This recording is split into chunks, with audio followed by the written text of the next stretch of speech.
Olá, sejam muito bem-vindos ao podcast Papo de Genética. Então, aqui nós daremos continuidade, né, àquele papo sobre DNA e como ele influencia nesse contexto de doenças raras.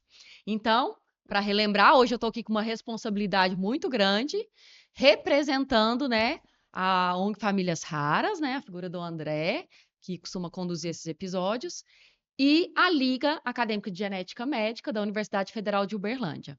Então, para relembrar, essa série desse podcast é uma parceria entre a LAGEM e a Famílias Raras, com o intuito de trazer conhecimentos, né, principalmente na área de genética, de uma forma simples e descomplicada, para auxiliar, né, vocês aí de casa a ter um maior entendimento sobre é, o que a ciência faz, né, a favor desse contexto de doenças raras e trazendo conceitos básicos que pode auxiliar na compreensão dessas doenças. E hoje, nesse episódio, continuando aquela linha de raciocínio, então nós já falamos sobre o que é DNA e algumas informações importantes sobre ele, nós falaremos hoje sobre epigenética, o que seus genes dizem sobre você. E para nos auxiliar nesse, né, trazendo esse conhecimento, nós estamos aqui recebendo, né, eh, 2 pessoas do meio científico, e eu vou passar a palavra para elas se apresentarem. Olá, pessoal. Sou o Robson, professor da Universidade Federal de Uberlândia, do Instituto de Biotecnologia, né? Atualmente sou diretor desse Instituto de Biotecnologia da UFO e agradeço à Lagem ao convite por estar aqui hoje. Olá, pessoal, tudo bem? Eu sou a Camille Pires, eu sou aluna de bacharelado em Biologia pela Universidade Federal de Uberlândia. Agradeço muito a oportunidade de falar um pouquinho sobre a epigenética, um tema tão atual e tão importante, principalmente pelos mitos que rondam ele. Então, muito obrigado mesmo pelo convite. Então eu agradeço, né, a presença de vocês, e só para contextualizar, a quem que nos está assistindo, toda essa série, né, Papo de Genética desse podcast, ela vai trazer esse bate-papo, trazendo, né, alunos, né, da Universidade Federal de Uberlândia, especialistas, né, então docentes, né, outros profissionais, né, dessa universidade e que fazem parte da Liga de Genética. Então, esses profissionais virão aqui para falar desses temas com vocês, assim como hoje, né, aqui nós recebemos a Camille e o professor Robson. Então, para nós começarmos esse bate-papo, acho que a gente tem que começar, né, explicando o que é epigenética. Ele está me lembrando, né, tem alguma coisa a ver com genética, mas esse epi antes da genética eu não estou entendendo muito bem. Então, me expliquem o que é essa epigenética. Bom, a epigenética, a gente tem que pensar primeiro numa analogia. O gene, ele é como se fosse um interruptor. Então, quando ele está ligado, ele está ativado. Quando ele está desligado, ele vai estar desativado. A gente tem, então, a epigenética. A epigenética nada mais é do que o sistema que vai permitir a leitura do nosso DNA.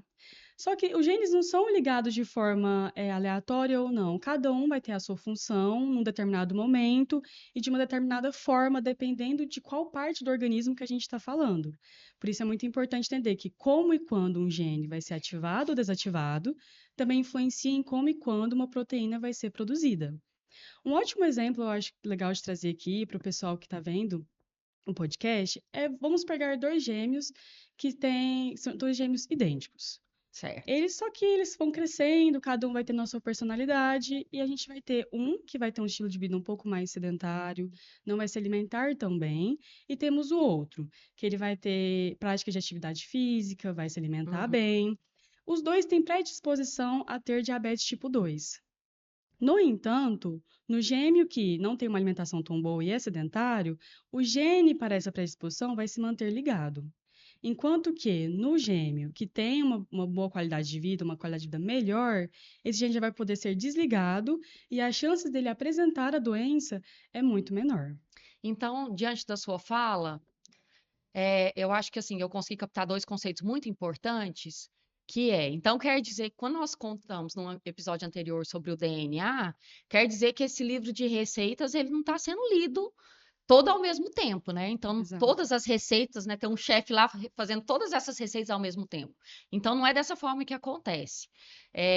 O DNA ele vai sendo consultado à medida que essas moléculas são necessárias para o corpo. Exato. Então, ora algumas estão ligadas e hora desligado. Se a gente voltar à analogia do manual de instrução, é como se aquelas páginas não estão disponíveis para leitura, e aí o texto se abre naquela que é necessária.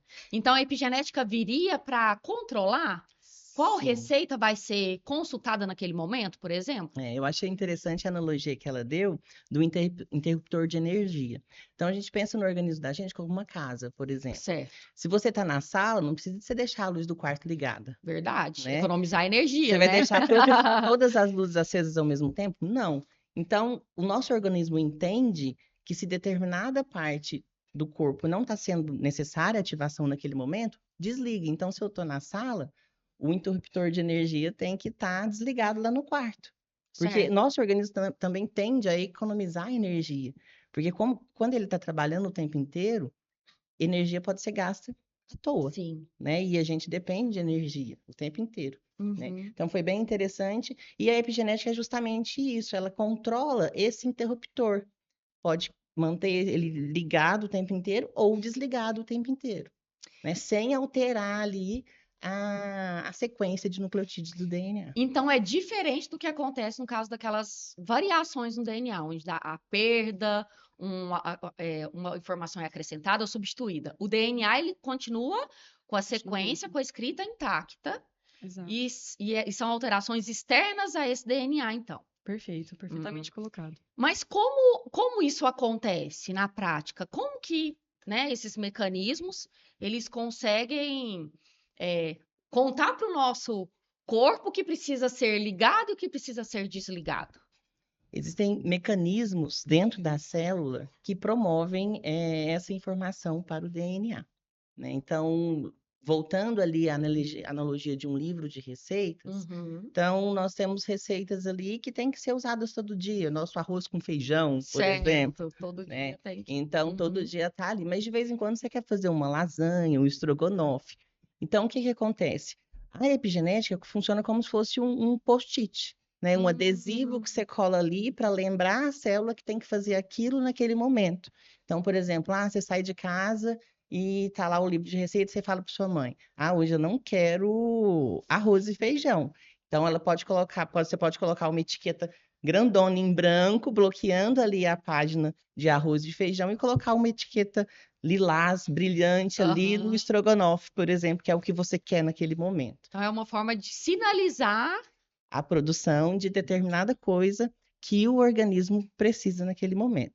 Então, por exemplo, a gente sabe que na nossa pele, por exemplo, nós temos melanina para Certo. proteger ali da radiação solar e proteger o DNA também, como foi falado no episódio anterior.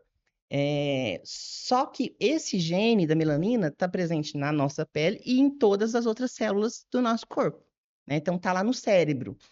Acho que todo mundo já viu um cérebro, né? Ou o olho, por exemplo. Tem essa parte do branco do nosso Certo. olho. Ele tem cor? Não, é branco. Então, apesar dele possuir o gene que dá a coloração, a melanina, aquele gene não está ativado no olho, por exemplo, no Hum. branco do olho ou no nosso cérebro. Está ativado só na nossa pele.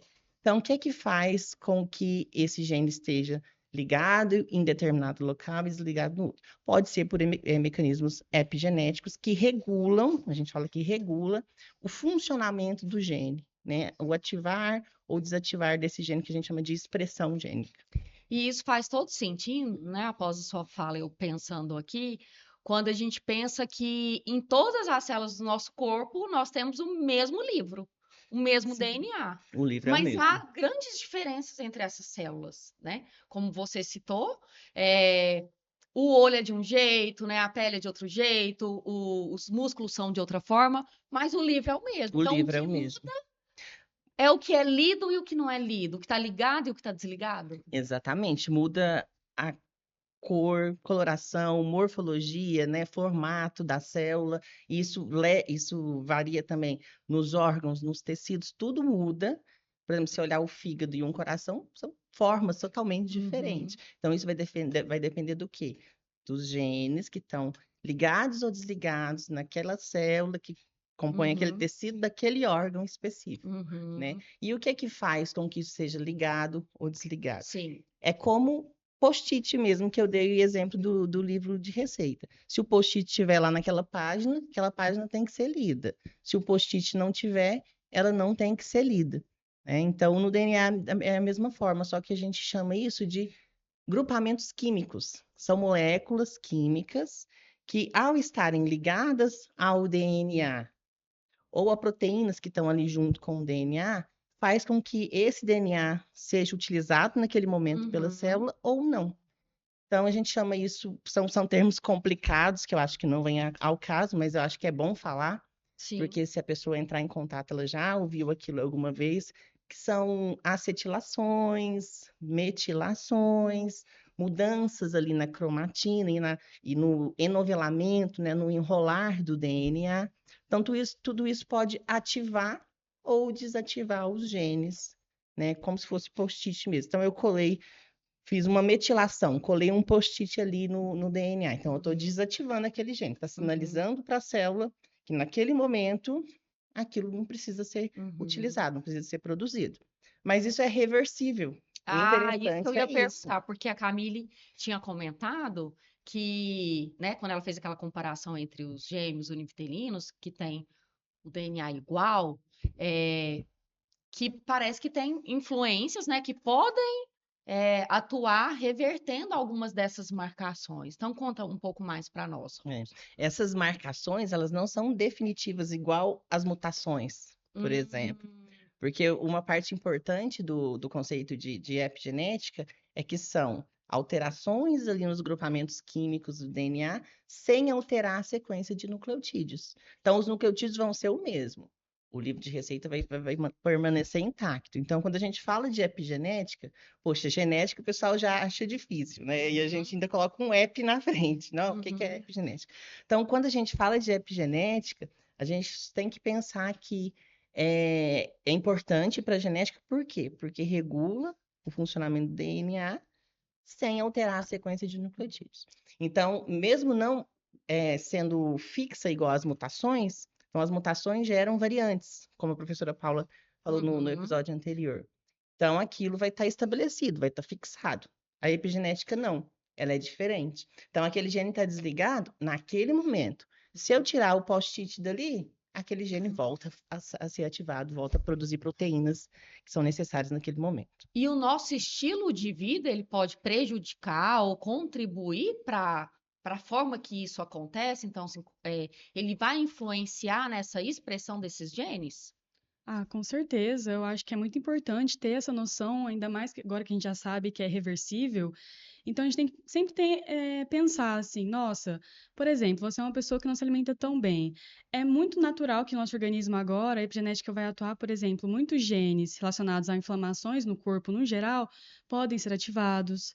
Então, quando você consome mais verduras, gorduras boas, grãos integrais, você permite que o organismo ele tenha uma melhor harmonia, por assim dizer.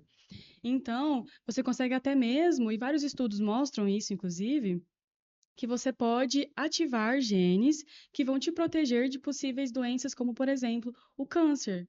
Então, assim, é realmente muito interessante. E não só alimentação, vamos colocar também a questão do exercício físico. Quando você se exercita, você permite que o corpo ative genes, por exemplo, de regeneração muscular. Hoje em dia sabemos, está com toda essa onda de pessoas mais saudáveis se exercitando, a gente sabe o tanto que é importante também essa questão. E vou além. Hoje em dia a gente está numa sociedade muito estressada, né? A gente está Sim, constantemente bombardeado por informação. correndo, né? Fazendo várias Nossa, atividades. exato. E aí, infelizmente, isso também vai afetar a forma como o nosso organismo funciona. Temos genes que vão controlar essa questão do cortisol, que todo mundo conhece, o famoso hormônio do estresse. Também são os genes que vão estar ali controlando e a epigenética que vai estar ali. Ah, vou ligar, vou desligar. Lógico, assim, Entendi, Camila. Então, agora, né, nós caminhamos para um momento aqui da nossa conversa, onde nós já sabemos o que é epigenética, como isso acontece, né, que são marcações ali, que são adicionadas nesse livro para mostrar o que é lido e o que não é, e que o nosso estilo de vida pode influenciar em como esses genes serão expressos. Agora, eu gostaria que vocês trouxessem, né, todo esse contexto para para o dia a dia de famílias que convivem com a raridade. Então, pensando, né, no tratamento desses pacientes, de forma a melhorar a qualidade de vida deles, como a epigenética vem contribuindo na melhoria da vida dessas pessoas? Quais hábitos, né, vocês poderiam exemplificar, né, ou sugerir que contribuiriam, né, mesmo assim naqueles casos onde, né, a pessoa é portadora de uma doença rara que ainda não tem a cura, mas como esses fatores externos, ambientais, podem contribuir com a melhoria da qualidade de vida dessas pessoas? É É uma pergunta bem interessante, porque o funcionamento do nosso corpo depende diretamente do ambiente ao qual a gente está inserido. Então, se você tem um bom hábito de vida no geral, Sim. alimentar, exercícios ou não, isso vai influenciar diretamente no funcionamento do seu DNA, Uhum. né? Então, as recomendações, principalmente quando a gente pensa em portadores de doença rara, que eles são atendidos de forma multidisciplinar, né? Então, Uhum. são vários profissionais, não só médicos, mas nutricionistas, fisioterapeutas, fonoaudiólogos, todo mundo trabalhando ali conjuntamente para deixar o organismo da melhor maneira possível para enfrentar aquela doença, né? Uhum. Então, a resposta para essa pergunta está ali justamente nos hábitos de vida da pessoa, começando pela alimentação, né?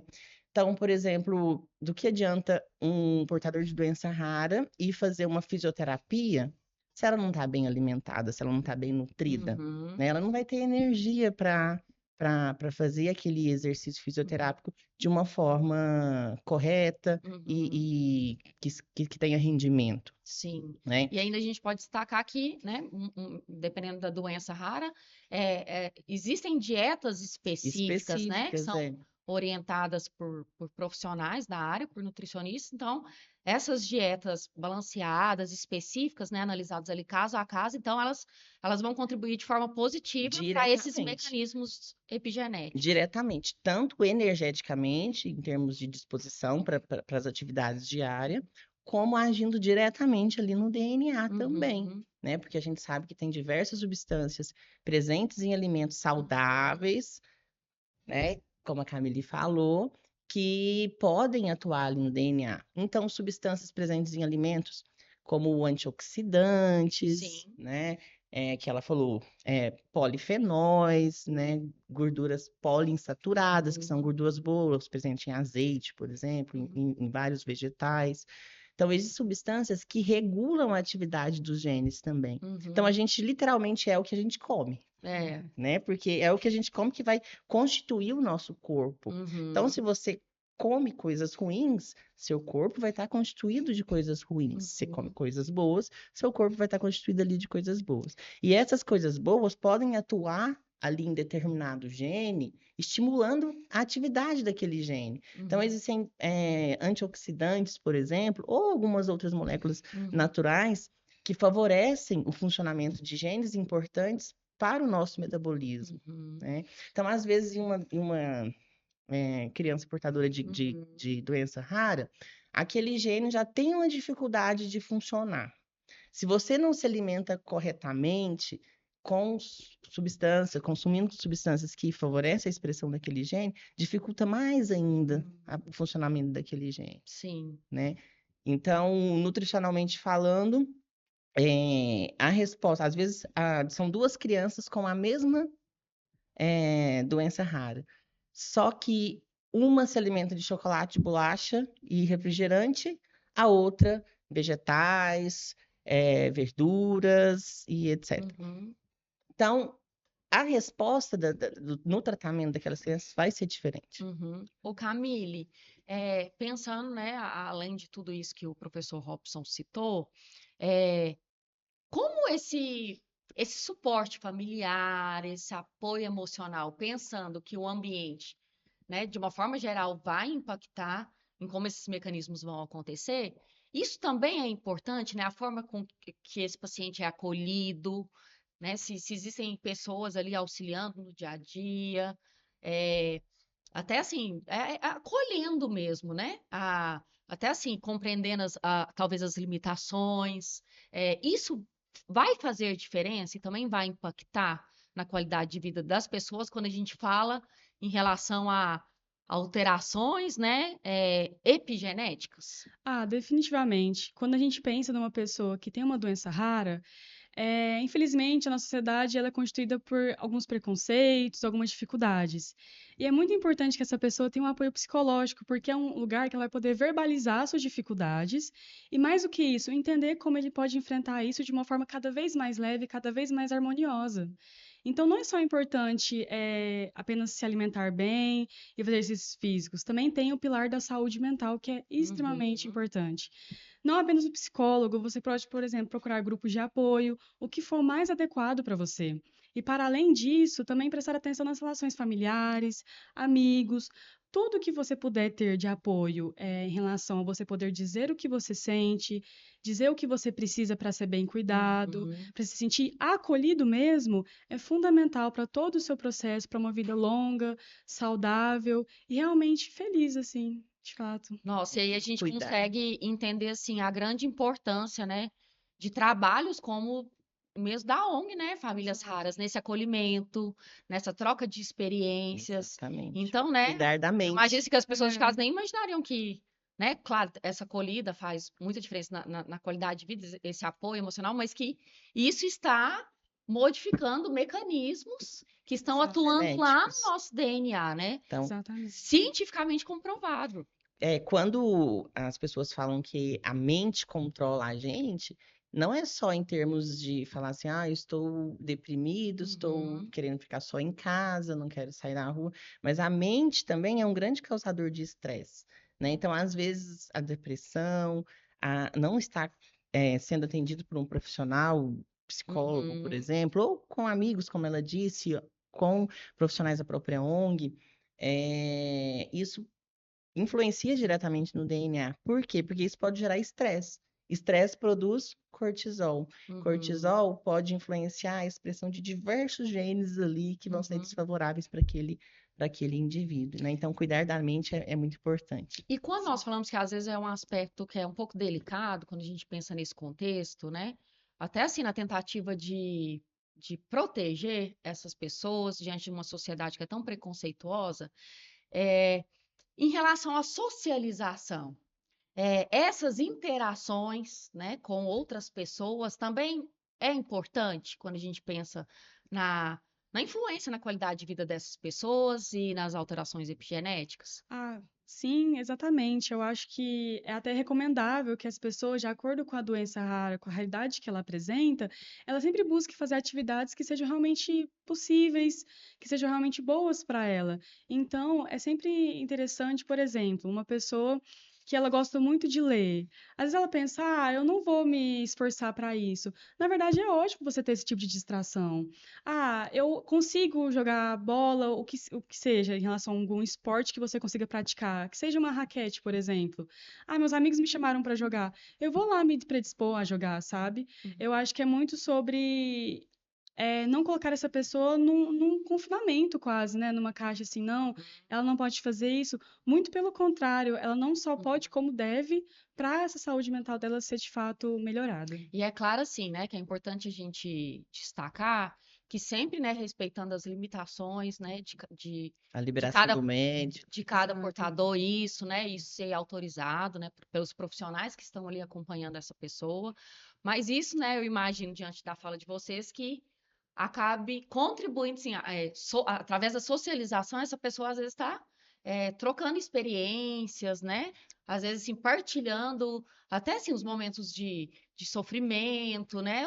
Vendo que não é a única Ou que os está passando por avanços, né? aquilo. Dentro do tratamento. Então, é uma forma de troca de experiências mesmo e pensando aqui, epigeneticamente falando, talvez está colocando ou retirando ali uma marcação lá dos genes de estresse, por exemplo. Exatamente. Exato. A própria socialização, por exemplo, pode levar à prática de exercício físico, É né? E verdade. se a gente for Uhum. pensar, a prática de exercício físico é extremamente importante em termos epigenéticos também, porque a gente sabe que o exercício físico ativa a expressão de genes que são anti-inflamatórios, né? Que isso é Uhum. importante também para regular ali o funcionamento do nosso DNA, Uhum. né? E se a gente for pensar também, praticar exercício físico dá sono.